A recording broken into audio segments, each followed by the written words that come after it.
नमस्कार दोस्तों, स्वागत है आपका एग्जाम बुक चैनल में। दोस्तों ये वीडियो आपकी jail warden, Delhi police, RRB, NTPC special जो है आपका, इसमें आपका पूरा मुगल साम्राज्य जो है वो कंप्लीट कर दिया जाएगा। इससे पहले दिल्ली सल्तनत को पूरा कंप्लीट कर दिया गया था। आपको सिर्फ और सिर्फ वही पढ़ाया जा रहा है जो कि पेपर में आता है। ठीक है, अब आगे बढ़ते हैं। सबसे पहले देखते हैं कुछ बुलेट पॉइंट्स हैं कि मुगल वंश का संस्थापक कौन था। वो था बाबर।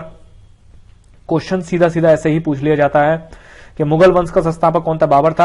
और बादशाह का जो पद था, बादशाह जो था, बादशाह एक नाम था, ठीक है ना, एक पद का नाम था। वो किसमें, तो मुगल वंश के शासक को, जो मुगल वंश के शासक थे वो उन सबको बादशाह कहा जाता था। सबसे पहले हम देखते हैं बाबर को। ठीक है, कि बाबर जो था वो आपका बाबर कौन था। बाबर, तो बाबर जो है बादशाह की उपाधि जो है वो इसने धारण करी थी। ठीक है, उसके बाद पानीपत का प्रथम युद्ध, पानीपत का जो प्रथम युद्ध था वो बाबर ने, सबसे पहले तोपखाने का प्रयोग जो था वो बाबर ने किया। कब किया? पानीपत के प्रथम युद्ध में किया। ठीक है, उसके बाद है बाबर को कलंदर की उपाधि भी दी गई थी। ठीक, कलंदर की उपाधि जो है वो बाबर को दी गई थी। ये क्वेश्चन मल्टीपल टाइम आए हैं, इसीलिए मैं आपको इसको सिर्फ वही क्वेश्चन आपको पुट कर रहा हूं जो कि आपका क्वेश्चन आते हैं। बाबर के शव जो था, ठीक है, उसको कहां दफनाया गया? तो बाबर के शव को आपका आगरा के आराम बाग में दफनाया गया। ठीक है, इसको ऐसे याद कर सकते हैं कि बाबर जो है आज भी आराम कर रहा है। कहां कर रहा है? आगरा के आराम बाग में। उसके बाद है बाबर ने अपनी आत्मकथा बाबरनामा किस भाषा में लिखी? तो बाबर ने तुर्की भाषा में अपनी आत्मकथा लिखी थी। और बाबर ने, वो आत्मकथा थी, किसी और ने नहीं लिखी थी, वो खुद बाबर ने ही लिखी थी। बाबरनामा का फारसी में अनुवाद किसने करा था? अब्दुल रहीम खाना ने जो है वो उसको किसमें, फारसी में अनुवाद किया था उसका। ठीक, अब युद्ध देख लेते हैं। कुछ बाबर द्वारा लड़े गए 4 युद्ध हैं, प्रमुख युद्ध हैं। ठीक है, पहला युद्ध है पानीपत का प्रथम युद्ध। कब लड़ा गया? 21 अप्रैल 1526 को। किसके बीच लड़ा गया? इब्राहिम लोदी और बाबर के बीच, जिसमें बाबर जीत जाता है। ठीक है, उसके बाद वो खानवा का युद्ध लड़ता है। कब? 17 मार्च 1527 राणा सांगा और बाबर के बीच होता है और जिसमें बाबर जीत जाता है। फिर युद्ध होता है चंदेरी का युद्ध। चंदेरी का युद्ध होता है, कब होता है? 29 जनवरी 1528 को मेदिनी राय और बाबर के बीच में, जिसमें फिर बाबर जीत जाता है। और लास्ट युद्ध ये लड़ता है घाघरा का युद्ध, जिसमें 6 मई 1529 को जो है ये युद्ध होता है, घाघरा का युद्ध। और इसमें अफगान और बाबर के बीच होता है, जिसमें बाबर जीत जाता है। ठीक है, ये युद्ध आपको याद होने चाहिए, इसलिए मैंने इसको टेबल फॉर्म में बता दी है। पीडीएफ आपको जो जेल वार्डन दिल्ली पुलिस का जो बैच चल रहा है उसमें आपको इसकी पीडीएफ मिल जाएगी। वीडियो आपकी यहीं पर है। हुमायूं, इसके बाद आता है फिर हुमायूं। बाबर का उत्तराधिकारी कौन था? हुमायूं था। दीन पनाह नामक शहर की स्थापना हुमायूं ने की थी, दीन पनाह। ठीक है, उसके बाद हुमायूं ने 2 युद्ध इसके मेनली हुए हैं। ठीक है, पहला युद्ध है चौसा का युद्ध। कब लड़ा गया? 15 जून 1539 को शेर खां और हुमायूं के बीच, जिसमें शेर खां जीत जाता है। फिर नेक्स्ट युद्ध है आपका बिलग्राम या कन्नौज का युद्ध, जो कि 17 मई 1540 को होता है और शेर खां और हुमायूं के बीच में फिर से होता है, और जिसमें फिर से शेर खां जीत जाता है और हुमायूं को एक तरीके से हुमायूं जो है भाग जाता है। और दिल्ली की गद्दी पर कौन बैठ जाता है? वो है शेर खां। शेर खां एक अफगान था। फिर है चौसा के युद्ध के बाद शेर खां ने शेरशाह पद की पदवी धारण करी। याद रखना, क्वेश्चन आया था कि शेर खां ने शेरशाह पद की पदवी कब धारण करी थी? वो चौसा के युद्ध के बाद करी थी। और बिलग्राम का जो युद्ध था, बिलग्राम का युद्ध जो था वो युद्ध के बाद आगरा और दिल्ली पर शेर खां का कब्जा हो गया। फिर है 1555 में हुमायूं सिकंदर को पराजित कर दिल्ली की गद्दी पर बैठ जाता है। अभी सिकंदर कौन था? ये शेरशाह का जो नेक्स्ट वंशज थे उन्हीं में से एक था। ठीक है, सूर वंश का एक ये जो है आपका बादशाह था। तो उसमें जो है हुमायूं ने सिकंदर को पराजित कर लिया और फिर दोबारा वो दिल्ली गद्दी पर बैठ गया। पुस्तकालय की सीढ़ी से गिरकर किसकी मृत्यु हुई है? वो हुई है हुमायूं की। और हुमायूं नामा किसने लिखा है? वो गुलबदन बेगम ने लिखा था हुमायूं नामा। अब क्वेश्चन आते हैं आपका हुमायूं द्वारा लड़े गए 4 युद्धों का क्रम पूछ लेता है। वो कौन कौन सा क्रम है? देखिए, सबसे पहले तो लड़ता है वो देवरा का युद्ध 1531 में।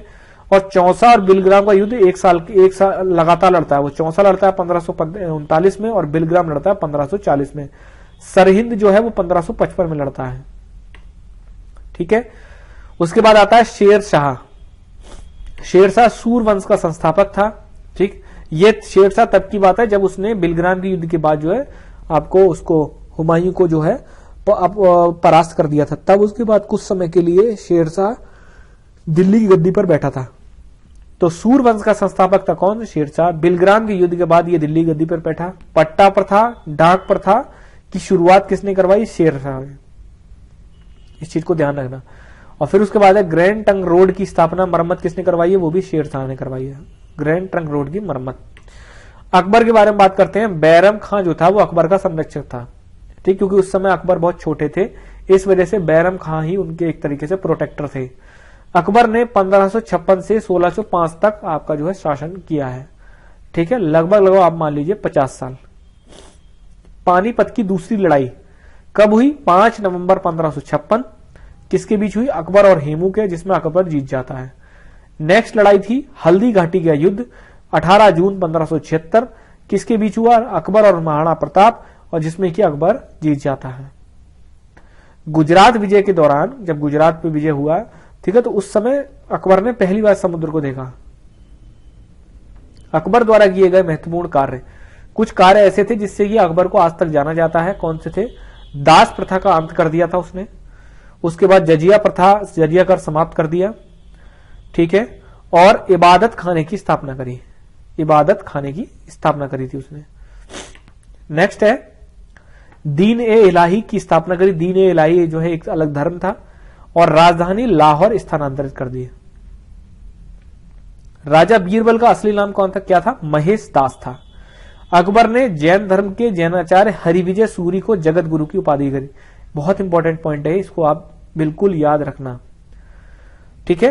अकबर के शासनकाल के प्रमुख गायक कौन थे? तानसेन, बाज बहादुर, बाबा रामदास और बैजू बावरा। बहुत इंपॉर्टेंट चीज है कि ये जो थे आपके शासनकाल में प्रमुख गायक थे। अकबर के दरबार में प्रसिद्ध चित्रकार कौन थे? अब्दुल समद। अकबर के नौरत्न कौन से थे? क्वेश्चन आ जाता है कि निम्न में से अकबर के नौरत्न कौन सा नहीं है, तो वो थे अबुल फजल, फैजी, तानसेन, बीरबल, टोडरमल, राजा मान सिंह, अब्दुल रहीम खाने खाना, फकीर अजीउद्दीन और मुल्ला दो प्याजा, ठीक है। अकबर की शासन प्रणाली की प्रमुख विशेषता थी मनसबदारी प्रथा, जो कि अकबर ने ही स्टार्ट करी थी। अकबर के काल को हिंदी साहित्य का स्वर्ण काल कहा जाता है, क्योंकि इस समय उन्होंने बहुत सारी ऐसी चीजें थी जो कि हिंदी से और फारसी में और इन सब चीजों में जो है कन्वर्ट करवाई थी, और फारसी से हिंदी में कन्वर्ट करवाई थी। बुलंद दरवाजा का निर्माण अकबर ने गुजरात विजय के उपलक्ष्य में करवाया था। बहुत इंपॉर्टेंट पॉइंट है। और चारबाग बनाने की परंपरा जो है वो भी अकबर के समय में हुई। चारबाग होता क्या है? एक स्क्वायर शेप का जगह होती है, ऐसे समझ लीजिए, एक स्क्वायर शेप की जगह होती है, ठीक है, जैसे 2x2 का स्क्वायर बना लिया, उसके बीच में अलग अलग कर दिया तो 4 भागों में बट गया, ठीक है। वहां पर वो अपना थोड़ी बहुत आपका जो है फुलवारी वगैरह, ये चारबाग इस चीज को कहते थे। मुगलों की राजकीय भाषा क्या थी? वो थी फारसी, ठीक है। आगे बढ़ते हैं, फिर आते हैं इनके जहांगीर। तो अकबर का उत्तराधिकारी सलीम, जो कि जहांगीर हुआ। जहांगीर को सलीम बोलते थे और सलीम को ही जहांगीर बोलते थे, इस चीज का याद रखना। अकबर ने सूफी संत शेख सलीम चिश्ती के नाम पर जहांगीर का नाम सलीम लिखा था, सलीम रखा। जहांगीर को न्याय का जंजीर के लिए याद किया जाता है, और तुझके जहांगीरी नामक आत्मकथा को पूरा करने का श्रेय मौत बिंद खां को दिया जाता है। इसमें सिर्फ वही है जो कि क्वेश्चन में आएंगे, इसके अलावा इसमें कुछ भी नहीं रखा गया है। पीडीएफ आपको पेड बैच में मिलेगी। अपने बेटे खुसरो की सहायता देने के कारण जहांगीर ने सिख धर्म के 5वें गुरु अर्जुन देव को फांसी दिलवा दी थी, ये चीज भी आपको याद रखनी पड़ेगी। शाहजहां को खुर्रम की उपाधि जहांगीर ने दी थी। नूरजहां का वास्तविक नाम मेहरुन्निसा था।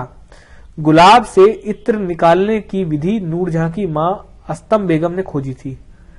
बहुत इंपॉर्टेंट पॉइंट है। जहांगीर को शाहदरा लाहौर 1627 में दफनाया गया।